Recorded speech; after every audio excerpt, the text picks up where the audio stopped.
Hi, everyone. Hope everything's going well. Happy to see everybody continuing to be on a good start for the class. So first off, of course, remember that today you should be starting Module 1, What is Medical Writing? And as I mentioned in my announcement yesterday, you'll start out by reading through 6 articles in my mini lecture. And I, of course, know that that can be a lot of reading all at once, especially since we are on a tighter schedule for the summer term. But I do hope that the articles in the lecture will be helpful for you as you get a better understanding of what medical writing is and what medical writers do. And then once you've gone through those readings, remember that we do have a discussion activity due by tonight on what is medical writing and what do medical writers do. You'll also need to reply to at least 2 of your classmates after your post. And so if you are among the first to post, you might need to just check back later in order to reply to your classmates. And if you do have any questions about today's work, make sure you do contact me. And you might also review my announcement from yesterday if that is helpful. Next, our focus for tomorrow, Thursday, will be style and medical writing.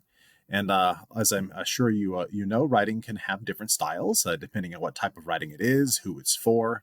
And of course, style and medical writing can also depend on the purpose, the target audience. But there are also some features of medical writing style that should be considered for most types of medical writing. So with that in mind, we have a video on Canvas by Dr. Abe L. Fingerhut on medical writing style. And the video is more than an hour long, so you are not required to watch the entire thing, although I do strongly encourage it. I find it quite interesting.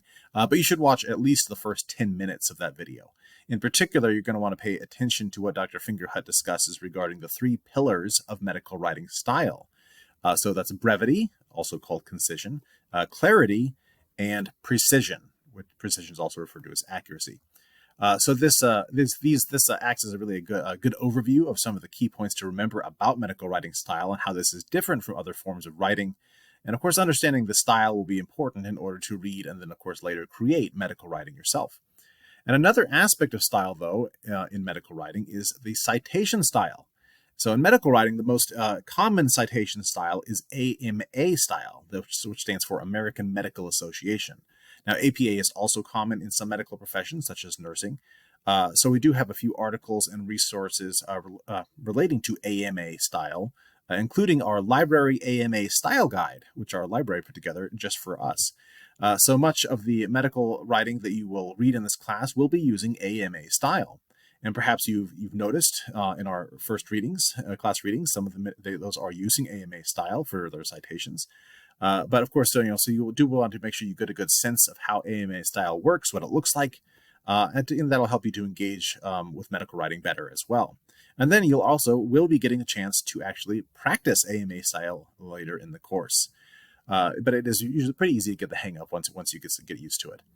So once you do get through those course materials on medical writing style, we'll have a discussion activity in which you'll not only get to address some of the key ideas about style, but you'll also get a chance to take a quick look at a case report to see how medical writing style is put into practice in that example.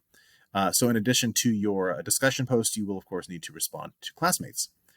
So then on Friday, we have 2 readings focusing on ethics and medical writing. And the first is the AMA Code of Ethics, that stands for American Medical Writers Association. We draw quite a few materials from them. And that their code of ethics includes 8 principles. And second, we have a chapter from Robert Taylor, and this chapter is called Ethical Issues in Medical Writing. And for both readings, I do have some questions to consider listed on Canvas, which I do recommend reading before you read the articles, and see if you can answer those questions as you read, or at least after you finish reading. And then, of course, as you'll see in the class readings on ethics, some of the issues raised relate to authorship and writing, which actually are different from some of the ethical issues that some medical doctors and healthcare workers will encounter. But though there is some overlap still. So then once you complete those readings, we have a discussion activity on Friday, and I'd note that Friday's discussion activity requires a slightly shorter post than the previous ones, and so it is worth fewer points than some of the other discussion activities. But take a look at Canvas for more details about that. And then on Friday, we also have a couple of short readings on artificial intelligence and medical writing, AI and medical writing. So these articles address some important considerations of the use of and impact of AI on medical writing, including some ethical concerns. And once you complete those readings, we have a short 3-question quiz. And the questions all involve typing a short paragraph response, but there is no time limit, and you are welcome to consult the class readings as you take the quiz. because you also will be needing to refer to those readings in your answers. But I have more details on Canvas again for all of that. And then we will be finishing Module 1 on Saturday with a reflection. And the reflection that ends Module 1 serves a couple of important purposes. First, by reflecting on your learning, it's going to help you to engage with and retain what you've learned better. And second, the reflection also helps me to understand your learning in the class. Now, Saturday's reflection does need to be about 400 words or longer, but it's more personal. It's not like an essay or anything. And I do have some detailed instructions on Canvas addressing all of the requirements and what you should be discussing in your reflection. I encourage you to look ahead to that. And then after that, on Tuesday, we'll be moving on to Module 2, which focuses on analyzing medical writing. And now we won't have anything due on Monday because that is Memorial Day, so nothing due that day, which is nice.